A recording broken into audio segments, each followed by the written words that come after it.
तो आगे जाए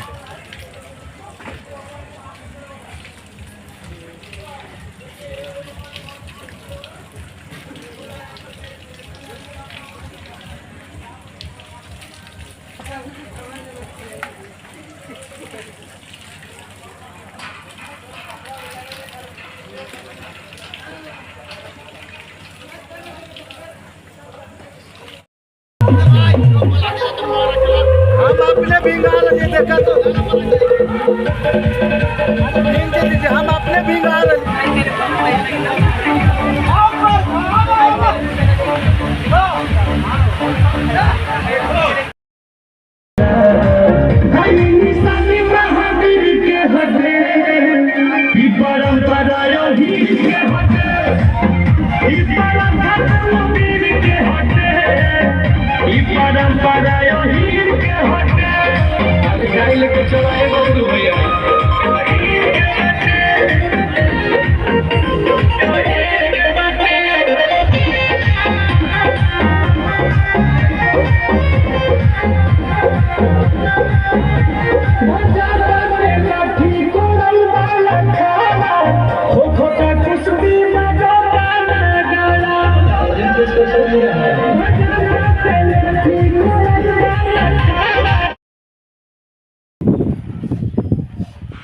ये हमारा हिंदू धर्म कर रहा,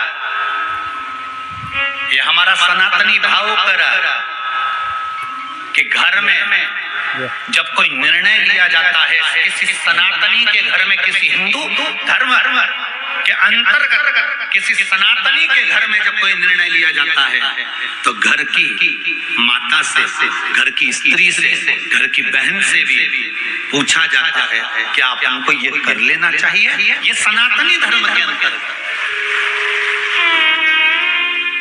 ये हिंदू धर्म के अंतर्गत। बाकी के दूसरे धर्म में स्त्री से कोई निर्णय नहीं लिया जाता।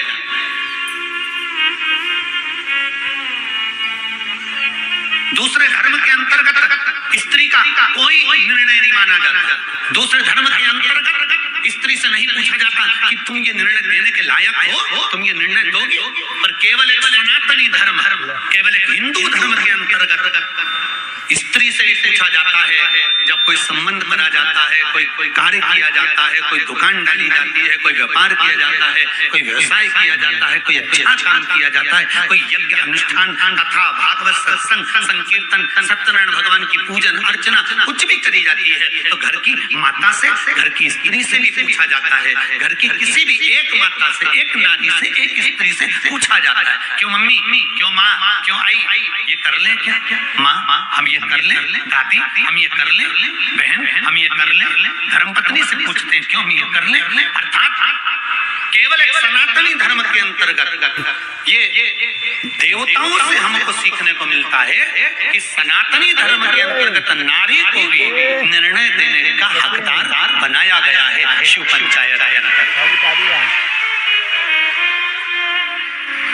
नारी को भी निर्णय देने का हकदार बनाया गया है। हाँ भूखवा लगा टाइम